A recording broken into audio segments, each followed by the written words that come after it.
got something to prove. Well, you're never gonna take me. Hey now, what is up, everybody? My name is Mike Brown, aka ReviewKingMB. We are still doing my 31 days of horror movie reviews, and we are at the end, at least for now. We are at the end of the Tremors franchise. This movie is the 6th installment. It came out in 2018. It's called A Cold Day in Hell. And luckily, they released it right on Netflix without any delay, like immediately on Netflix for you to watch if you want to. It is once again directed by Don Michael Paul. And the plot. The plot is we follow our resident hero of the series at this point, Burt Gummer, once again played by Michael Gross, and he gets a call. A call basically saying that these creatures, these graboids, have made it somehow all the way to Canada in the Arctic. And this is impossible. It sounds dumb. It doesn't make any sense. But they are, in fact, there.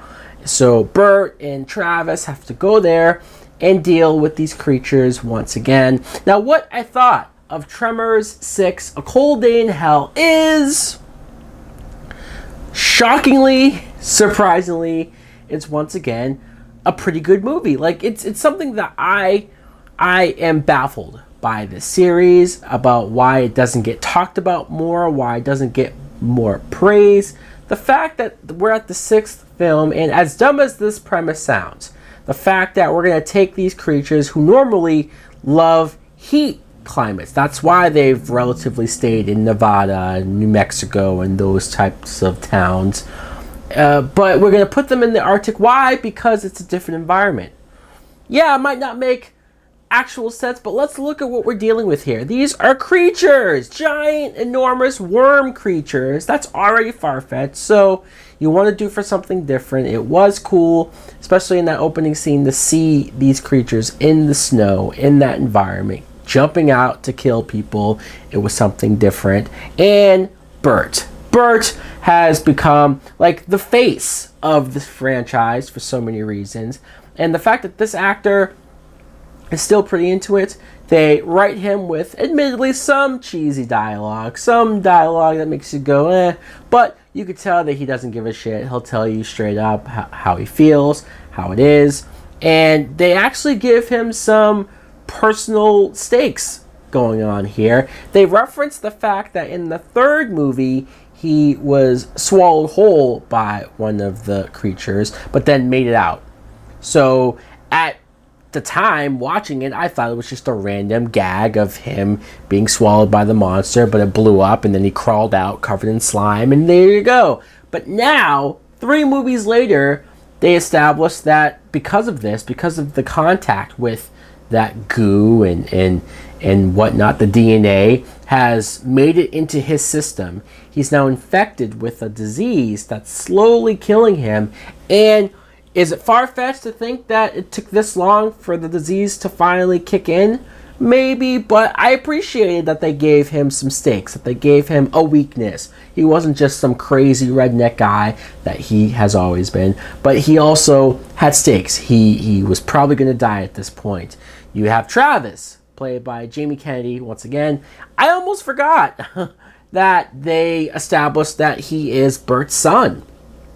Years ago, Burt slept with a woman in the 70s and birthed Travis, who Burt didn't know about him at the time. I'm not sure you needed to make them father and son to make that relationship work, the sidekick and just him being there. Like, you could have just had them be 2 guys, but the fact that they are father-son, it is an extra element, especially with Burt dealing with this disease and his mortality, and seeing how his son is going to deal with that, and how his son is putting all of that weight on his shoulders to be the one to try to save him. Because the only way to save Burt, of course, is you have to capture a live graboid, like one of the big, huge ones. You have to capture it alive. You have to go inside of its mouth and grab this yellow liquid that will serve as antibiotics for him. It sounds far-fetched because it is. But again, at this point, we're at part 6. Why not?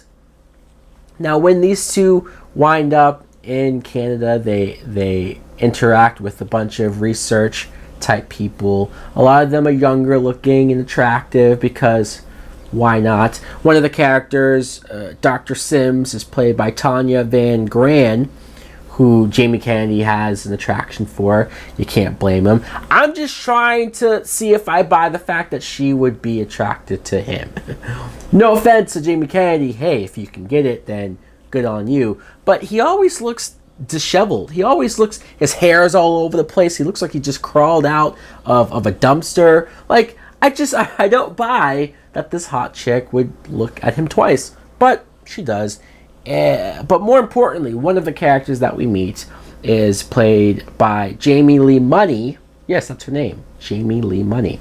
She plays the character Valerie. We find out that she is Valentine's daughter. Yes, Kevin Bacon's daughter from the original movie. And this blew my mind. This was like, why not? This is genius, of course. Have her have some deep tie connections to the original movie, especially the Kevin Bacon character who we never saw back in any of these movies. So it was nice to see that. It was nice to see how much she looked up to Bert because of the stories that she heard about him and how much her father has trained her to take care of herself. She just came off as a likable character based on that and that alone. I know that they tried to do a sci-fi series. They already did a sci-fi series of Tremors, and it was canceled after one season, but they were going to bring it back this year with Kevin Bacon returning as his character, and that blows my mind.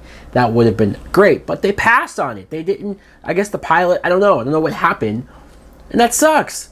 Now what you have to do is you have to get Kevin Bacon to show up, if he's willing to do it, because clearly he was willing to do the TV show, bring him back for part 7. This movie, there are enough likable characters. You have some of the characters, though, who are dumb or who do things to where you're like, yeah, you're here for fodder. You're here to be killed off and picked off like this is a slasher movie.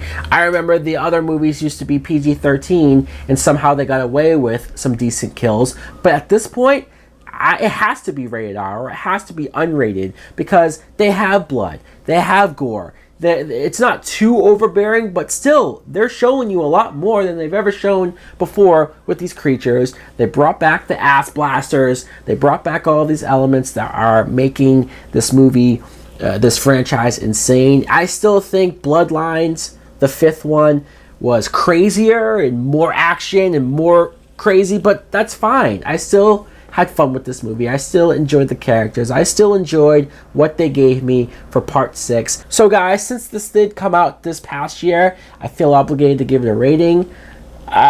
Even though it's on Netflix, so Netflix and chill would make sense. The Perfect Date movie, I'm just going to go a step higher.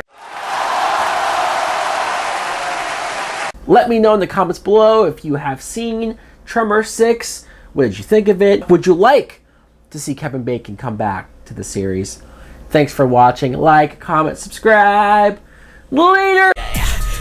Swimming in beers, I've been through it all, let me trickle a tear. In case you didn't know, I was living sarcastic. A motherfucking monster, something Jurassic. Had to wrap the whole entire bed in plastic. Smoking bitch sticks when she fucking with raptors. Killing and a drilling and I'm sipping on the 4-0. Listen by a whole entire motherfucking torso. Oh, what a rush, sniffing some more blow. Let the bitch bleed and I'm making a porno. I'ma keep it going a few times before I pass out. Wake up in the morning, realize I'm blacked out.